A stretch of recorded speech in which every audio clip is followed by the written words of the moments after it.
Hello and welcome back to my channel. My name is Chris and today we're going to review a fragrance from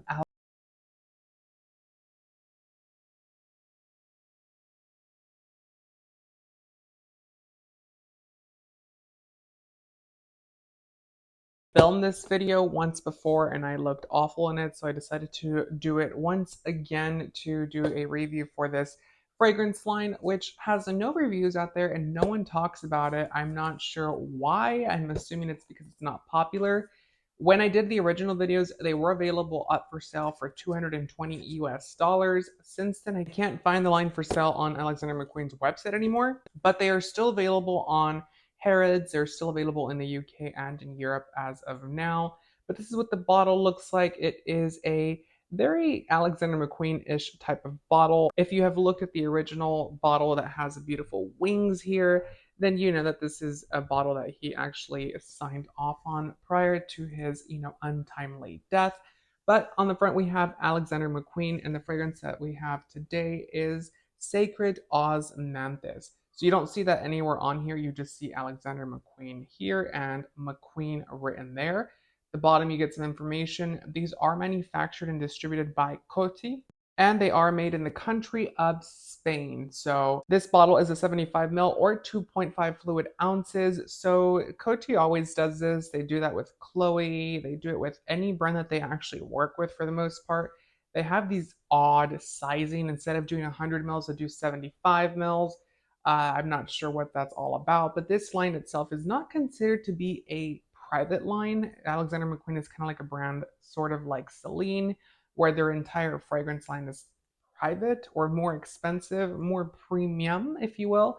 And they have discontinued quite a bit of them. So they launched the original Alexander McQueen Eau de Parfum, which I believe is called Bloom at Night.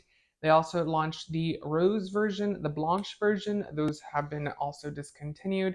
And then they came out with this colorful range. So if you've seen the campaign for this actual bottle and this fragrance, it's a little disappointing because it doesn't have any of the deep, dark elements that the original fragrances did have, which are so synonymous with the designer of Alexander McQueen. So this fragrance is launched in 2018 and it still retails for 220 euros, which is around 235 US dollars when adjusted for conversion.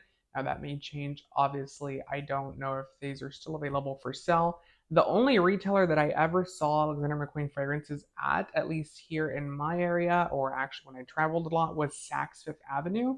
I'm not sure if they still carry it, but that original one was a good one. So the notes for this fragrance are going to be Labsan, Sichuan tea, as well as Osmanthus. That's all we have listed in this fragrance itself. There are a little bit of floral touches in here besides the Osmanthus that make this fragrance a little floral. There are some deep spices in here as well as some deep woody elements to it. However, they're not listed in the fragrance itself.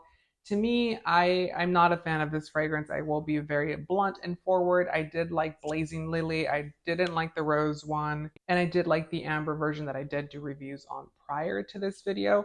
And this one was probably my least favorite, which is a little bit sad because I actually like Osmanthus as a note.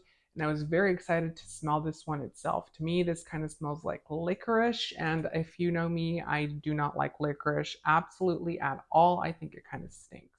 But this is a floral scent with sweet touches. It can be a little bit overwhelming if you're new to florals or if you're not a fan of floral fragrances. It's not a bad scent per se, but it's not a good scent either, at least for my liking. I usually like florals that have a little bit of a sparkle to them, florals that are going to be a little bit light wearing, a little bit lighter to wear. I also like very dramatic florals, and this one kind of meets right in the middle.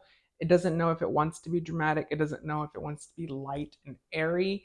It's quite in the middle and it's a little powdery, just a tiny bit. I don't know if there's any iris in here or if maybe there is some orris butter in this fragrance itself, because again, they only have two notes listed. It is a nice creation if you do like florals that are a little bit on the sweet side. Now, don't go out there thinking it's going to smell anything like Mon Paris or it's going to smell like Libre by Yves Saint Laurent, because it's not. It's going to be a lot more dramatic. It's going to be a lot more theatrical. It's going to be very Alexander McQueen, so having that deep, seductive element to it, which makes Alexander McQueen very different to any other brand. And I would say that this fragrance for me is just a no. I wouldn't go out there. I think if you're looking for an Alexander McQueen fragrance and you want something that's going to be floral and very dramatic and over the top, then Blazing Lily is a really good one to get.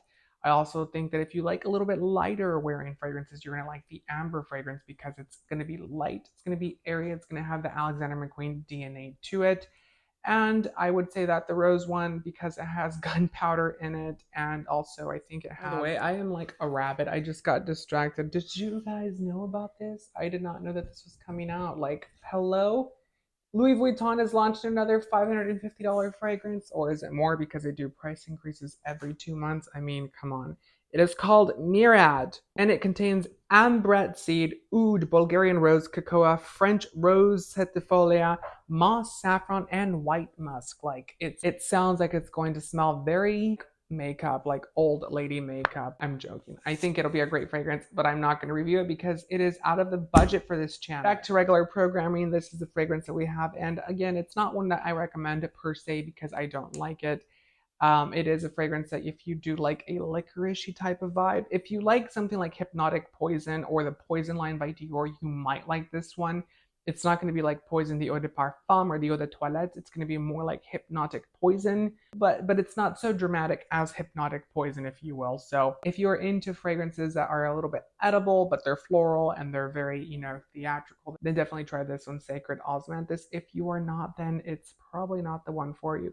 Can we really quickly talk about how Loewe changed their packaging when I bought the first bottle, Un Paseo por Madrid Descubriendo Colón by Loewe, and I was very excited about, getting all of the actual fragrances and having the beautiful collection, although the packaging was crap, so maybe they updated it and made it better. I was very excited to go onto the website and order another one to review for you guys, the red one. And when I went on the website, I was like, these don't look the same. I'll insert a picture here. They've changed the packaging. They've also changed the packaging of Givenchy's La Collection Particulière. Like, come on. Now I'm going to have OCD about not being able to have the same bottles. Why? Christina, bring me the way. Thanks to everyone who actually gave their vote on the poll or gives their votes on the polls and also comments what they would like to see on the channel. It really does help me out because quite a bit of times I actually do not know what to buy anymore because it's kind of overwhelming to see 50 fragrances that people want to see, but you're like, well, which one do they want to see more because the budget is limited, sister. And yeah, it does help a lot, and I do appreciate everyone that does give their input into it because I do appreciate anyone who wants to tell me what they want to watch. Anywho, this video has gone long enough. Thank you so much for watching today's video, you guys. I hope to see you on the next one. Make sure to give the video a thumbs up and also subscribe for more fragrance related content, and I hope to see you on the next video.